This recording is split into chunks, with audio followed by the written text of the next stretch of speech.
So, shocking news, not. Planned Parenthood caught exploiting loopholes in the law to give gender transition drugs or drugs that support minors in their transition without parental consent or knowledge. What?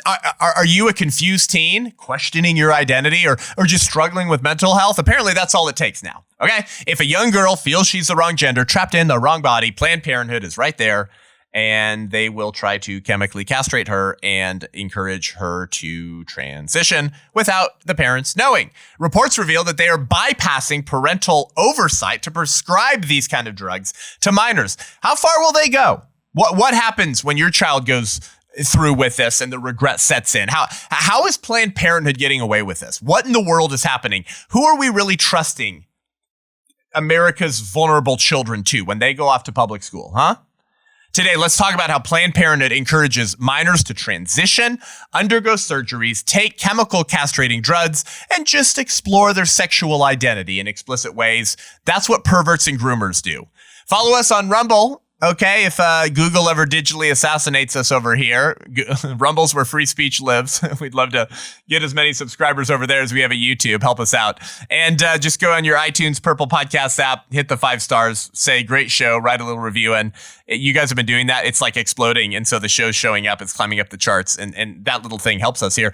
And join us here at the White Rose Resistance. We have a staff now of 23 or something. We've got chapters being established around the country. We just help shut down the most infamous late-term abortionist in America, Dr. Warren Hearn, who was killing babies since 1970. He just shut down his clinic in Boulder, Colorado. Hey, we give credit to the Catholics too. There's been lots of believers out there, but since we launched our Denver White Rose chapter last year, there's been a significant uptick in the number of Christians outside there on a regular basis, particularly on weekends. This is what Christian resistance looks like. You support us to do that, to make the local church great again, so that ministries like mine don't have to exist because the local church has risen again. If that's important to you, go to thewhiterose.life, and an ally is $35 a month. That's like three Starbucks runs if you're drinking Ventis. Okay, an ally. You get a battle box in the mail to equip you for the fight, and you join our White Rose app with all sorts of cool stuff. Or air support, $70 a month at thewhiterose.life, and you join our Books in the Barracks book club. We read books together. I hang out with you. We talk about them live on Zoom. Come on, it'll be fun. The book we just read was When Harry Became Sally by Ryan T. Anderson. We have a good time. Or you can support us at a greater monthly amount. But this is how the ministry operates, is people like you. Thank you, thank you, thank you. Let's get into it. This is The Seth Gruber Show.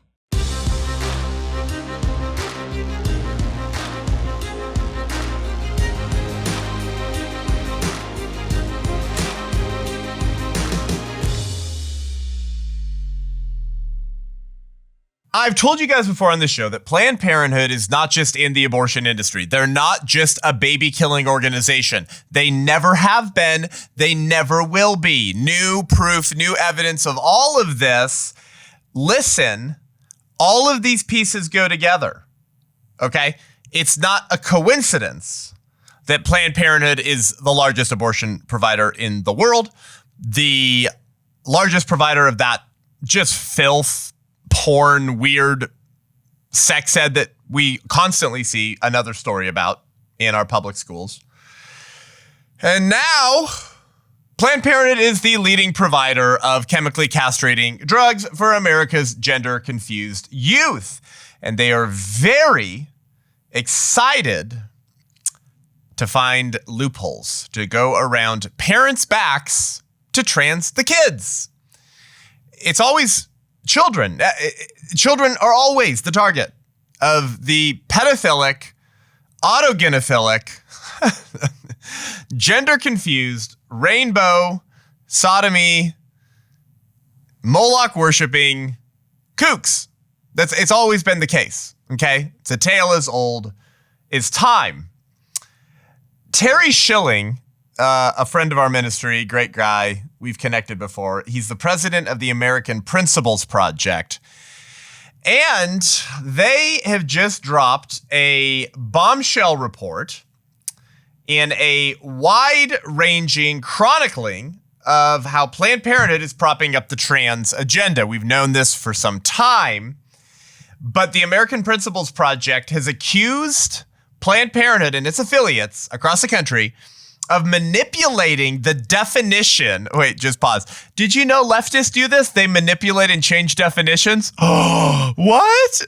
Of manipulating the definition of contraception in order to provide transgender hormone therapy to minors without parental consent. Oh boy. According to the Free Press, Planned Parenthood is now the largest provider of gender transition hormones for young adults. And this is according to insurance claim data. Not from Planned Parenthood's annual reports. This is according to insurance claim data. So what does this battle mean? Like what's happening at the state level? You understand that with abortion, it's gone back to the states. Unfortunately, it's been a similar fight over the trans mania war, the attempt to blur our understanding of sex, our understanding of gender, to encourage a 6-year-old who likes to play with dolls that maybe he's a girl. Okay. We need a federal ban on all of this stuff. And I'm still waiting for Trump to actually fulfill that campaign promise from the end of 2023 to ban all of this. I think we should ban it all, period. Like, I don't think that if a 19-year-old went to a doctor and says, I identify as disabled. Will you cut my legs off? I don't think a doctor should be legally allowed to do that. And I think if a doctor does that, he should lose his license to practice medicine and go to jail. I don't care about your argument of let adults do whatever they want. Okay, no, that's not the conservative tradition. That's not the American tradition, actually. That's not in line with the founders' understanding of liberty. Okay? Why? Because when you allow any and all behaviors, as long as they're adults, we actually aren't functioning off of liberty or freedom. Like we're enslaved. Like Augustine said, as a man has as many masters as he has vices. And this is why the regime promotes vice, because then it can be manipulated as a form of political control. Okay, like that's also a tale as old as time. Similarly, in the same way that a person with 4 limbs is mentally ill if they think they're disabled, a person with male chromosomes and male genitals who thinks they're a woman is mentally ill. And to encourage mental illness, to fund mental illness, to cheer for mental illness, to whisper sweet nothings and encouragements to chop pieces off your body to the mentally ill ought to be criminal. Okay? So Trump made this campaign promise at the end of 2023. We put it on my Instagram a few months ago. I think like right after election or right around inauguration. And everyone was freaking out. It took off because they thought he had just said that. But he didn't say it that long ago. And I hope he fulfills on that promise. I hope the GOP is not weak enough to cave. I hope the GOP is strong enough to actually push legislation like that through while we have all 3 branches of government. The point being, of course it should be banned for minors. Minors should not be able to chemically castrate themselves or chop off body parts, but neither should adults. Okay, so I never respected the argument like leave the kids alone, but let adults do whatever they want. Okay. Okay, anyways, because of that, the fight against the transing of America is similar to the fight over abortion in that the battles are primarily happening at the state level. So blue states like Washington, Oregon, and Minnesota have laws permitting minors, allowing like a 13-year-old to obtain puberty blockers or cross-sex hormones for the purpose of transitioning them without parental consent or knowledge. And then some states do require parental consent to obtain chemically castrating drugs. So as long as your dad is transing you and chemically castrating you and grooming you, then it's legal in some of these states. And then in the best states, these drugs for minors are banned, even if the parents consent, even if the parents are approving and paying for them, it doesn't matter. You can't do that. That's the best case we have now. It is Life Month. That's right. June is Life Month. What better way to celebrate than to come to the Last Stand in Downey, California on June 21st, 2025. If you haven't gotten your ticket yet, I don't know what you're waiting for. This is going to be a transformational day. Don't miss this one-day Christian festival with worship, speakers, activities, and fellowship with like-minded believers who know that we're living in a season of the last stand. Why? Because in order to change the culture, this culture of death, we have to usher in a culture of life. And historically, the pro-life movement was just called Christendom. Only the church has held the line against these evils. And we're going to have people like Steve Dace and Alex Clark and Riley Gaines and Pastor Jack Hibbs and Victor Marks and, oh my gosh, many, many more. And worship with Ben Fuller and 10th Avenue North and Kim Walker Smith and more. June is Life Month, not LGBTQ LMNOPA, My Name is Legion, Rainbow Sodomy Month. We must destroy the culture of death for the sake of the children. Children are always the first victims of the secular progressive moral revolution. Help us rebuild a culture of life. This event celebrates family, America, and life. Go to thelaststand.com and get your tickets today, thelaststand.com, and use promo code Seth10 for 10% off your tickets. I'll see you at The Last Stand. Well, so Planned Parenthood wants to do all that they can to help trans your kids without your knowledge. And this is becoming and has become their fastest growing revenue stream. Okay. Abortion pills are a big win for the abortion industry because they're cheap to manufacture, sell at high margins. They don't require brick and mortar abortion facilities. Like you don't have to go right to a building to get it. You order it online. A telehealth call, whatever, it ships from India.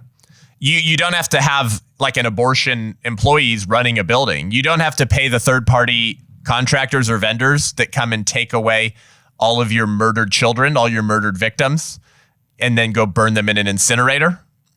Like you've eliminated all of those expenses, right? Operational expenses. So and then the abortion pill circumvents the law, and we've talked about that on this show. So Planned Parenthood loves the abortion pill for that reason. However, surgical abortions cost way more. So yes, you have the operational expenses of brick and mortar facilities, but Planned Parenthood made more money on surgical abortions than selling the abortion pill, which is way cheaper than paying for like a 10-week or 12-week or 14-week abortion. And Planned Parenthood has always diversified their business into many different revenue streams. The transgender movement or moment or industry represents Planned Parenthood's fastest growing revenue stream. And it's not just the drugs. I mean, they're involved in hosting conferences, curriculum writing, videos, education for kids, education for teachers, teaching the teachers. So it's the whole transgender industry that's a cash cow for Planned Parenthood. And this has blown up in the last few years. At least 40,000 patients, and this is from Terry Schilling's report at the American Principles Project. You can get the report online. We'll put a link to it in the show notes. At least 40,000 patients per year receive sex change operations at Planned Parenthood. 40,000 patients per year receive sex change procedures at Planned Parenthood, according to the Free Press. And American Principles Project estimates that at least 100,000 visits are made to Planned Parenthood clinics annually for sex change purposes. The data suggests that 1 in 6 teens and young adults who receive cross-sex hormones or puberty blockers do so at Planned Parenthood. 1 in 6 teens and young adults who are chemically castrating themselves get those drugs at Planned Parenthood. Now remember, Planned Parenthood kills a third of the babies every year, right? 33% of the nation's abortions. That may have grown from their last annual report. I'm not entirely sure, but it's at least a third. Right now, they're pushing past 1/6 of all chemically castrating drugs coming from Planned Parenthood. What's that going to be in 5 or 10 years? By the estimate in this report, Planned Parenthood provides more abortion and sex change services than all of the following categories in their 2022-2023 report. So primary care, STD treatments, UTI treatments, Pap tests, HPV vaccines, and other cervical cancer screenings and prevention, mammograms, miscarriage care, prenatal services, adoption referrals, and sterilizations. Put those all together, and Planned Parenthood provides more abortion and sex change services than all their other services combined. Okay, because they're not a healthcare facility. They're not a healthcare organization. Okay, they're murderers. They're murderers, they're groomers, and they're perverts. And they should all be thrown in jail. In its 2014-2015 annual report, Planned Parenthood reported that 26 of its centers were offering hormone treatments. Just 26.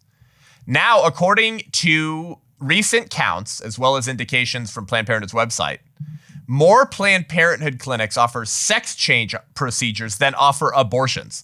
And that's primarily due to the overturning of Roe versus Wade and pre-Roe abortion pro-life laws that went into effect in more red states.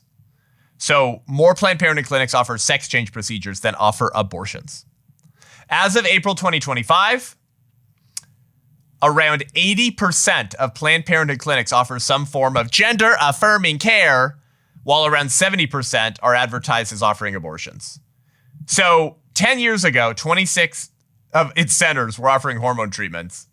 2025, 80% of Planned Parenthood's total clinics offer gender-affirming care, which is puberty blockers and cross-sex hormones, largely targeted at teenagers, minors, and youth. According to an internal slide presentation reported on by the Free Press, between 2016 and 2021, the number of health centers offering transgender and non-binary hormone care increased by more than 450%.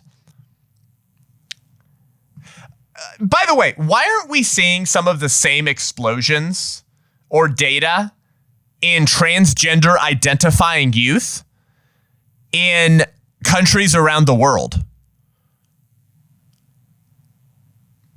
Do you know the answer to that? It's because it has nothing to do with your identity or your internal sense of self. It's a social contagion. I mean, like, you actually see this sometimes in, let's call them high school aged teenage female friend groups that are a little bit psycho, not so healthy.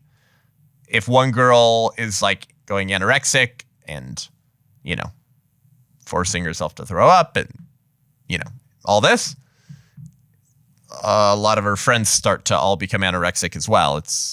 I'm not saying it always happens, but it's not rare. It's because that's a social contagion. Transgenderism is a social contagion. Okay. I mean, sure, like sometimes it's connected to identity issues, but that's largely because you were probably sexually abused or lied to as you were a young kid. Okay. So the explosion in teenagers identifying as trans is not a result of any new discoveries of human nature, of any new discoveries of the false premises of the gender binary. Okay. It's because it's being encouraged. And when one identifies as trans or non-binary or now a furry, okay, who needs like a litter box at the school, these people are celebrated as heroes of the Republic by their teachers, their friends, and weird cult-like leftist social media communities and groups all over the internet. There's whole groups for this. It's very cult-like. It actually makes me think of the weird like hippie communes of the 60s. It's like young people would leave, like minors were leaving their home, their parents, and they were living together in weird communes and having orgies, and their friends became like their family, and they would just, you know, get high and, you know, do dangerous drugs together and have sex. Like everyone's celebrating each other's decisions. Be whoever you want to be. We're going to celebrate it no matter how destructive the decisions you're making are. No matter how destructive the identities you're pursuing are. So that's not a new thing, but it's just as dangerous as it's always been. So my point is transgenderism is not innate. It's not immutable. It's a social contagion. And Planned Parenthood is profiting off of the problems that they're exacerbating. 450% explosion in healthcare centers offering this kind of chemically castrating drugs between 2016 and 2021. Between 2019 and 2021, the number of patients for these services more than doubled. Since then, their business has continued to explode. Between 2021 and 2022, Planned Parenthood of Greater Ohio reported a 544% increase in gender-affirming care visits. Between then and their most recent support, the number tripled again. So, in a 3-year period, you're looking at, over 1,000% increase? Insurance data probably understates the situation. According to the report at our friends at American Principles Project, many Planned Parenthood affiliates report that about 20% or more of their clients pay out of pocket or are uninsured. So we're not getting any data about the people paying out of pocket because the data is coming from insurance providers. So it's even worse than the numbers I just gave you. One former Planned Parenthood employee recalls her clinic receiving 1 to 2 new teenage girls seeking testosterone every 24 hours, and none of them were turned down. Every single day, 1 to 2 new teenage girls seeking testosterone. And Planned Parenthood helped all of them begin to trans themselves. By the tally of affiliates in the 2023 reports, it's estimated that Planned Parenthood was providing transgender services at a rate of at least 100,000 visits per year. Updating the numbers to reflect the affiliates who have released 2024 reports, the low-end estimate today is now potentially above 120,000 cases of transgender services every 12 months by one organization, Planned Parenthood.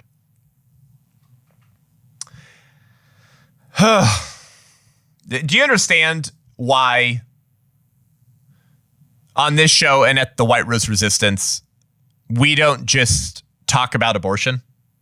Like, that's the core issue, obviously. Like, they won't define a baby, therefore they won't protect them. They won't define marriage, therefore they won't protect it. They won't define a woman, therefore they won't protect them. Pay attention. Sure. Yes, all these problems go together. Abortion is kind of where it began. Okay, like, what did Mother Teresa say? If abortion's not wrong, nothing's wrong. Okay, if a mother can kill her own child, what is left for us but to kill one another? Like, that's America's moral evil. That's America's, like, number one sin, okay, if you will. But all the organizations behind the culture of death, they don't deal in silos. For them, it's all connected because religiously and ideologically, it is all connected. And we have to deal with that. We have to understand why the left operates and walks in lockstep anytime one of their core pagan sacraments is compromised. Why is it that the radical left, with its various multi-millionaire, well-funded organizations that are devoted to the destruction of America, the nuclear family, marriage, the unborn, and children's rights, why do their various organizations that are focused on other issues all team up and walk in lockstep anytime the right to sexualize, groom, trans, or murder children is endangered? Because there's connective tissue that binds this, what to us is the seemingly disparate aspects of leftism or progressivism, but they're not disparate. They're not detached. It's all one Leviathan. It's all one thing. You have to understand that. That's why Planned Parenthood today is the largest abortion provider in the world, the largest provider of the weird porn sex ed in the schools, and now the largest leading provider of chemically castrating drugs for America's gender-confused youth. And it's a circle, by the way, right? It's a sales funnel, and it just continues to feed itself.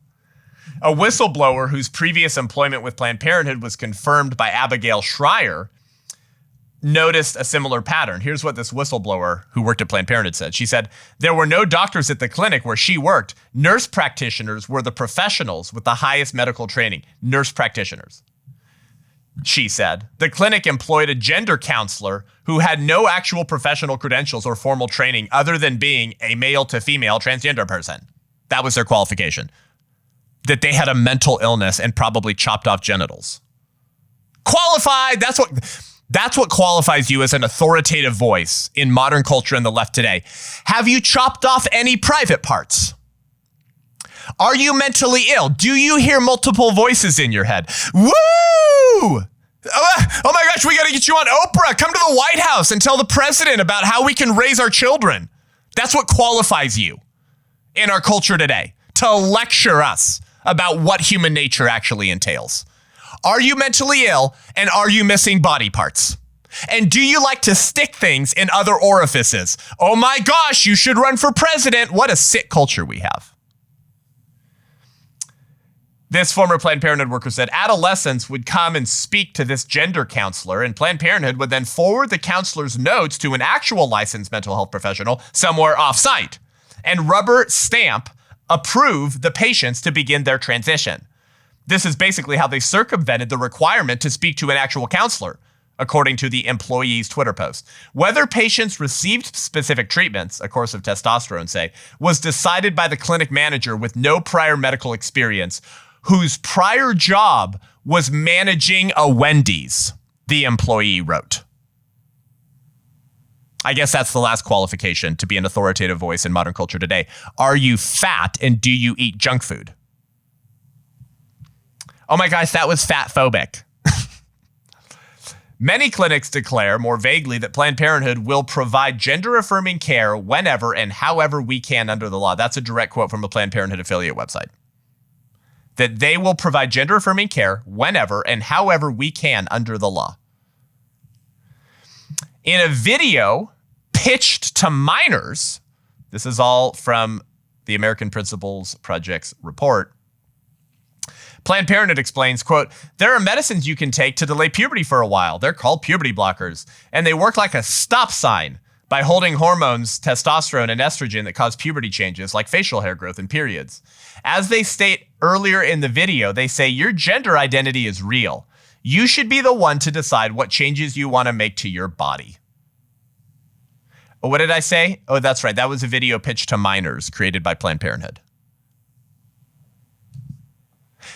When have we ever thought that it was appropriate to tell minors that you should be the one to decide what changes you want to make to your body? I'm pretty sure you can't get piercings if you're under 18. You have to have a parent with you.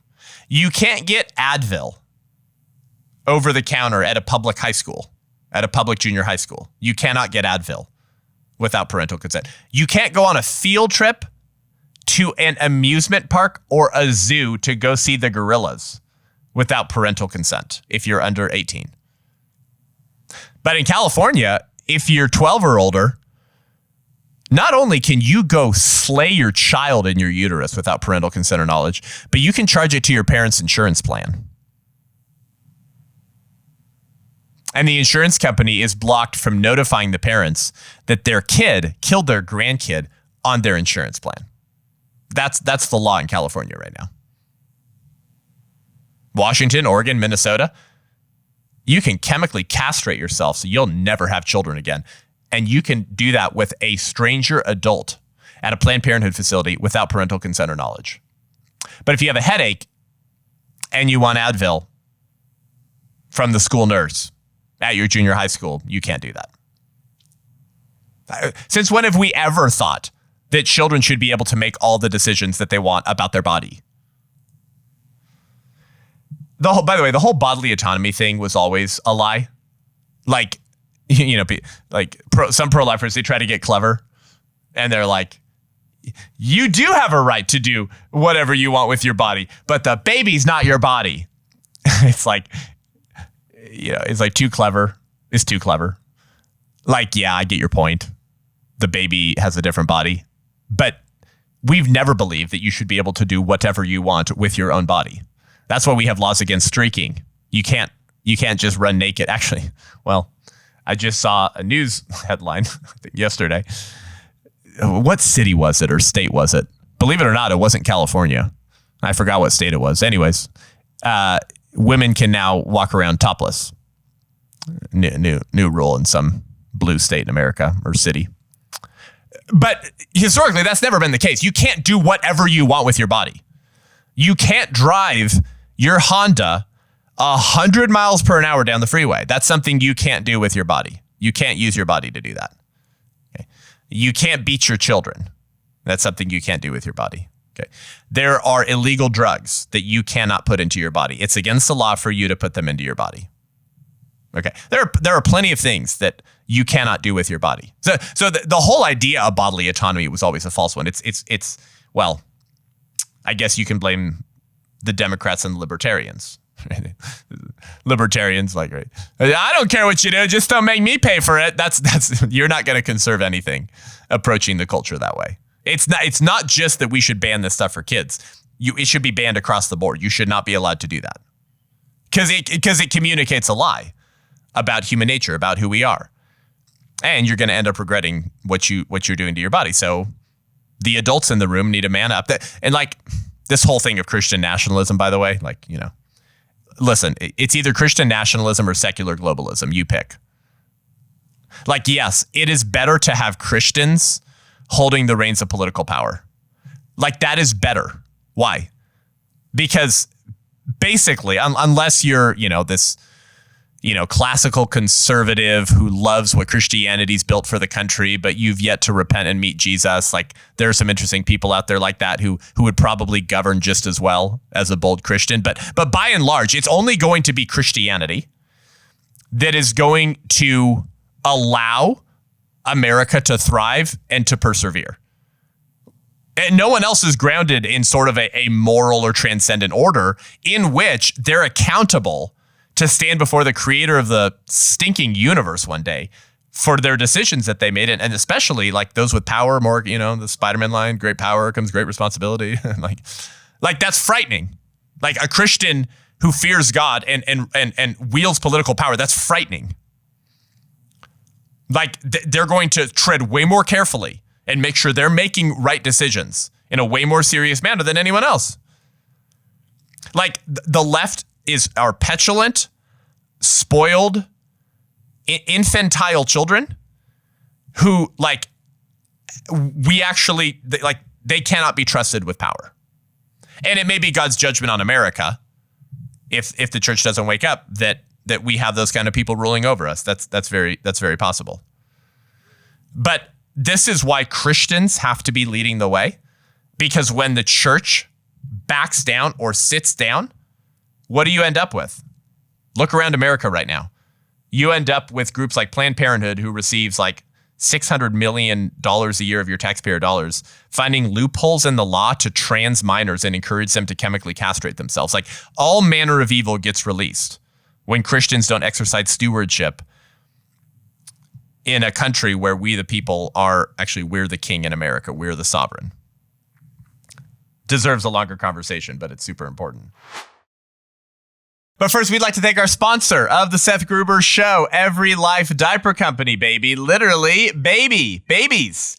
If you need things for the babies, like diapers and wipes and, bath time shampoos and soaps, it's Every Life. It's like the left is like sometimes we laugh at the destruction of the wicked, but it is actually really sad. It's tragic. They're aborting, transing, and vaccinating themselves into extinction. Conservative Christians are having all the babies, and yet we're the ones buying the baby goods, and almost all 8 of America's major diaper companies, baby brands, are pro-abortion. So how do you rebuild a culture of life when we're funding the culture of death? We need to stop. And so if you're having babies or your adult children are giving you grandkids or the nursery at your church, this is like no excuses. Talk about like the most simple thing where you can pat yourself on the back that you're fighting back with your wallet, but it's actually a meaningful action. Go get your diaper and wipes and baby shampoos from everylife.com. Use promo code Seth10, Seth10 for 10% off your first order. And that lets them know that we sent you. That's, they sponsor the show, so you're helping us too. Everylife.com, promo code Seth10, Seth10 for 10% off your first order. And if you sign up for their subscription, it just gets shipped right to the house. Me and my wife do this. We don't even have to make those emergency runs to Walmart. It's amazing. Why would you not do it? If you're having babies, Everylife.com. Thank you, Every Life, for being our primary sponsor here at the Seth Gruber Show. No. Children should not be able to decide whatever they want to do with their body. And by the way, anyone who tells that to a child is a pervert or a groomer. If you are whispering to children, hey, do whatever you want with your body. Hey, here's some porn. Hey, Timmy, do you think you're a little girl? Hey, here's some trans porn. Hey, here's a website where you can explore your gender identity.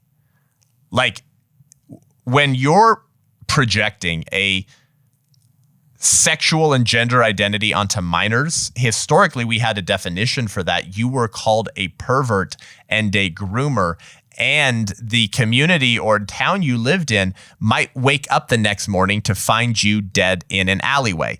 I'm not calling for that. I'm observing how little tolerance we used to have for this kind of stuff. Some Planned Parenthood affiliates note that other gender-affirming interventions may still be available from Planned Parenthood if hormones are not, even without parental consent. They write, people 15 and younger who have periods can come to us for birth control options to stop periods. Planned Parenthood's Marmonte's Gender-Affirming Care Patient Guide states.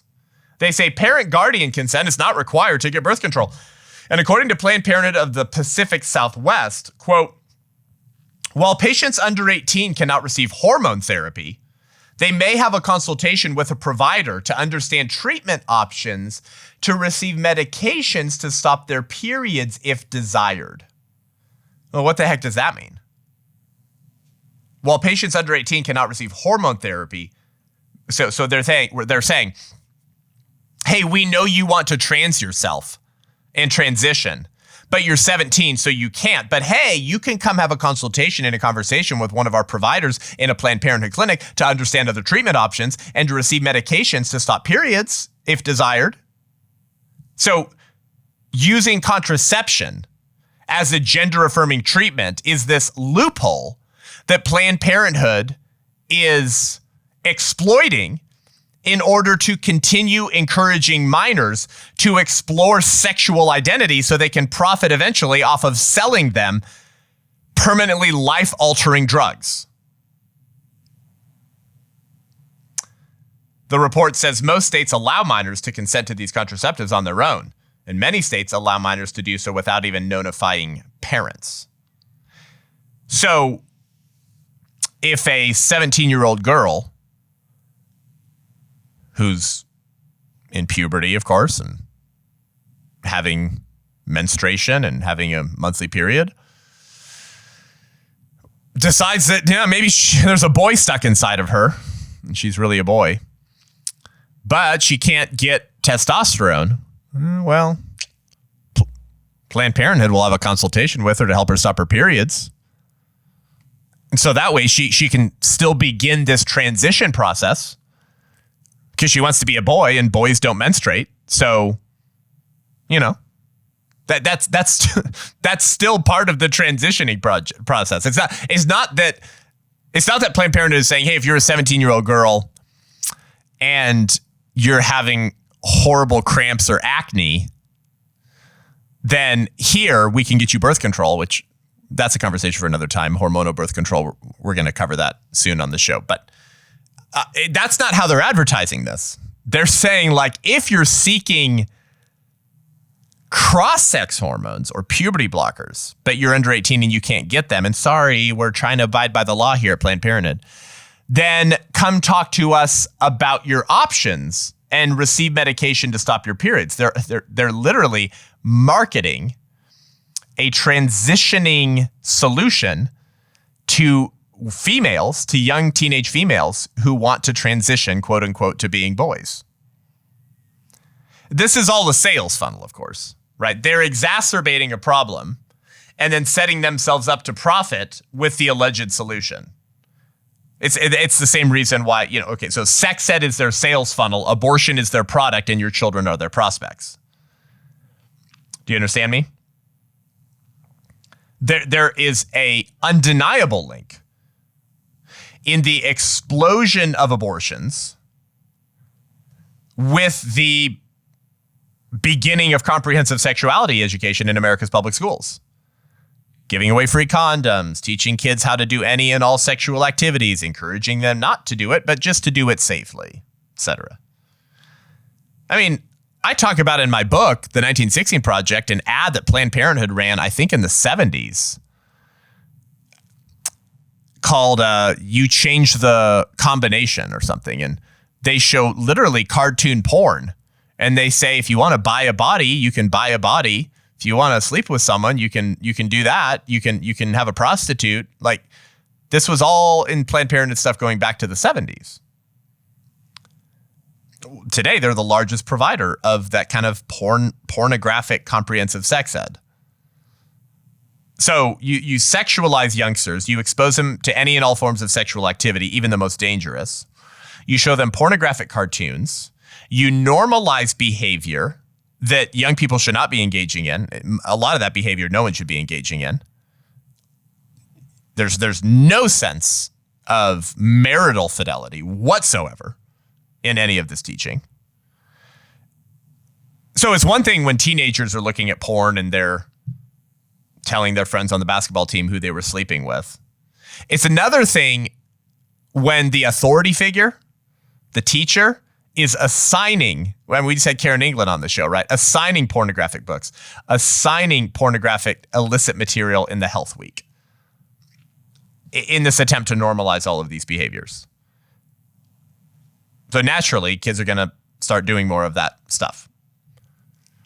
Then when they get pregnant, they know who to go to. I mean, Planned Parenthood has actual pop-up clinics I covered this on the show in 2019. Planned Parenthood was launching 50 pop-up clinics on 50 different high schools in the LA Unified High School School District in Los Angeles County. They weren't permanent clinics. They weren't offering abortions, but they were having conversations. They had their education in the schools. They're fostering relationships with schools to get in front of children. They've been doing this since the 60s and 70s, sending Planned Parenthood speakers into public high schools. And it's usually a very attractive young female, right? They're not sending fat, ugly guys, right? It's for even Satan masquerades as an angel of light. This is a sales funnel. The more sex and porn that you expose kids to, the more they're going to engage in that behavior. It doesn't take a genius to do the math that there's going to be an explosion in unwanted pregnancies.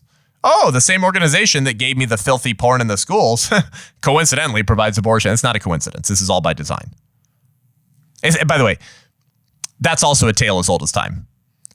That's why in Judges 6, the two gods that Israel keeps screwing up on worshiping, the ones that gets God the most pissed, the most angry, is always sex cults and baby killing. It's like they always go together. On the high places, Ishtar, Asherah, orgies, lots of weird sex stuff. And when you live like that, 9 months later, you got problems on your hands. But that's why we have Baal. They always go together. What are the two gods of American culture today, if not weird sex cults and baby sacrifice? Those two sins have been linked since time immemorial. That's just Planned Parenthood today. How's it any different? According to a recent call to action from Planned Parenthood and other groups, quote, comprehensive sex education delivered in schools from kindergarten through 12th grade is the best way to provide truly LGBTQ inclusive sex education and ensure positive sexual health outcomes for all youth. After all, as another Planned Parenthood guide declares, sexuality is a part of life through all ages and stages. Babies, elders, and everyone in between can experience sexuality. If I ever heard someone talking about the sexuality of babies and they were just really fascinated about the sexuality of babies, I would call the police station. I would report them as a pedophile. I would immediately assume they have child porn on their computer. And many people, the national website proclaims, know their gender identity as young as age 2. Bunch of sick perverts, man. You have to wonder, of course, right? Like, how many of these people are actually demon possessed? Planned Parenthood's national site provides resources for teaching transgenderism to preschoolers. A curated playlist of videos from Planned Parenthood Arizona includes an animated video for preschoolers about gender identity. It says, sex is what you were labeled when you were born. Your gender identity is about how you feel on the inside, like a boy, girl, both, or neither. In this video, complete with its own song, animated penguin Charles becomes Charlotte, Darla becomes Darren, and Skylar becomes gender fluid. After each of these transitions, the penguins post pictures of themselves on a fake version of Instagram and rack up hundreds of likes. It's a social contagion.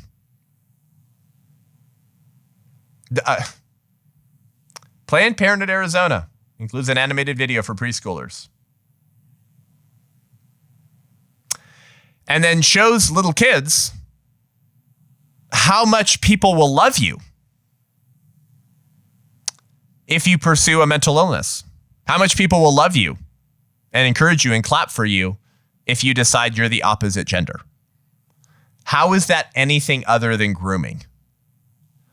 Another video series endorsed by the affiliate, this one for 9 to 12-year-olds, features drag queens, lessons on gender and sexual orientation, tours of the Cabbagetown abortion clinic, a rousing game of scrotum ball, and various gender-flexible dolls.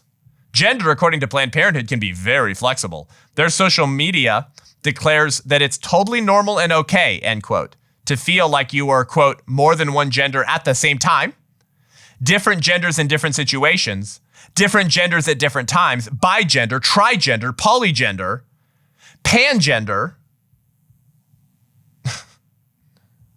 I don't know how many more of these there are. Demigorgon gender, or even to change gender identity day to day. Legion gender. Legion gender.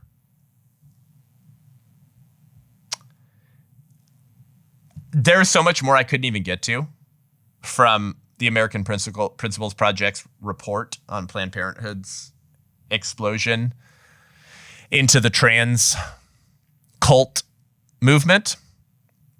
We could go for another 30 minutes solely on Planned Parenthood's role in education in the transgender space. They're making millions off of a mental illness, off of gender delusion.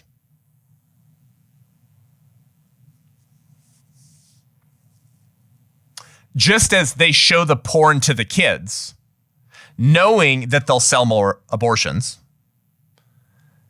they trans the kids. And what a coinkydink, they're the largest provider of chemically castrating transgender drugs for America's gender-confused youth. Do you see it's the same sales funnel? Both with abortion and with transgenderism. It's one big cult. It's all connected. It's actually just a rebirth of neo-paganism. But we've never seen it this well financed and this well mainstreamed into society. And how many pastors in America would even speak for 10 minutes about the things I've just exposed today? Because they would say they're not political, that's divisive, and we have a diverse congregation. Last comment, Planned Parenthood's involvement with the trans movement and the groomers, by the way, goes way back. Let me say that again. Planned Parenthood's involvement with the trans movement and the groomers goes way back. It's not a new thing. I'll give you like one or two examples to prove what I'm saying right now. I talked about this gentleman on the show ages ago when we interviewed Claire Chambers for her book, The Sikha Circle, A Humanist Revolution, that she wrote in like 1976. And his name is Lester Kirkendall. Lester Kirkendall was a founding member of SIECUS, the Sexuality Information Education Council of the United States. the pioneer in architecting pornographic comprehensive sexuality education. SIECUS, launched at the Kinsey Institute at Indiana University. SIECUS, funded by Hugh Hefner, and I believe Hustler as well. So Lester Kirkendall is a founding member of SIECUS. He represented the field of family life education at the founding of SIECUS. Family life education was the predecessor to comprehensive sexuality education. He was the lead on the American Humanist Association. He co-authored a book called Sex in the Adolescent Years, New Directors in Guiding and Teaching Youth.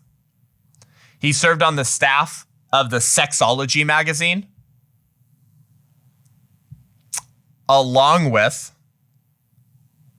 John Money. John Money, the modern father of transgenderism. Remember? You should know about him by now. Gender Identity Clinic at Johns Hopkins University. The Reimer twins, right? The whole botched circumcision, and the parents took their infant to John Money, said what to do, and they just cut off his entire testicles, tried to surgically create female genitals and raise him as a girl. Anyways, the Reimer twins both killed themselves. That was the first surgical intervention, social affirmation, transgender experiment on a kid, and it resulted in suicide. So John Money was a pedophile and a pederast, and he's still featured today on the North American Man-Boy Love Association website. That's John Money, right? John Money and Lester Kirkendall were both SIECUS officials and both writers for Sexology magazine. But guess what? Lester Kirkendall was a board member of Oregon State Planned Parenthood. And this is back in the 60s. So there's always been this connection. And of course, it was Margaret Sanger's medical director, Mary Calderon, who launched SIECUS. Many of them sat on each other's boards, contributed financially to each other's organizations. John Money's studies into transsexualism was led by Wardell Pomeroy. And Wardell Pomeroy was the founding board member of SIECUS, serving for Margaret Sanger's former medical director. Like, I could go on and on and on, okay? Planned Parenthood's involvement with the trans movement and the groomers goes way, way back. It's always been the same movement, the same revolution. Always with the focus of sexualizing or murdering children. I mean, this is dark demonic stuff. But it's become so inculcated into our society. We've dealt with it for so long. It's been allowed for so long. It's been legal for so long that I think we've become numb to it. I think that we take some of these evils for granted now. I think we've lost a sense of hatred. There's a Christian pastor and YouTuber, podcaster that a lot of people don't like. I like a lot of what he says. I think sometimes he says it in a way that tries to intentionally poke the bear right in the eye, but I do that sometimes too. His name's Joel Webbin. And he just got excoriated online for saying Christians need to learn to hate again. I'm paraphrasing. And if they don't learn to hate again, there will be no revival or nothing will change. Something along those lines. And he got excoriated, and all the big Eva folks and some good-hearted believers are just like, what are you talking about? We're called to love, right? They will know we are Christians by our love. But he's right. Scripture calls us to hate evil. It calls us to hate what God hates. We forget that kind of stuff's all throughout the Bible. I think we've lost a sense of hatred for evil. How do we regain that? Maybe we should pray for it. But I think the best way to regain your sense of hatred for evil, for all this junk that we've just read through, that you're probably not going to hear about from your pastor. Planned Parenthood caught exploiting a loophole to trans kids behind parents' back. Do you hate that? Do you have hatred towards that? I think the way that we regain a hatred of evil is we begin to fight evil. It's like C.S. Lewis said, don't wait until you feel love for your neighbor to begin loving your neighbor. Begin loving your neighbor and you will come to find that you love your neighbor. Don't wait until you hate evil to begin fighting evil. Begin fighting evil and you'll come to find that you hate evil. That's what we're doing at the White Rose Resistance. Go to thewhiterose.life. Join us on our app. Watch our film, The 1916 Project. Host a screening at your church. That'll change the DNA of your church. But don't wait to be told what to do. Go do something. Until next week, I'm Seth Gruber, and this is The Seth Gruber Show.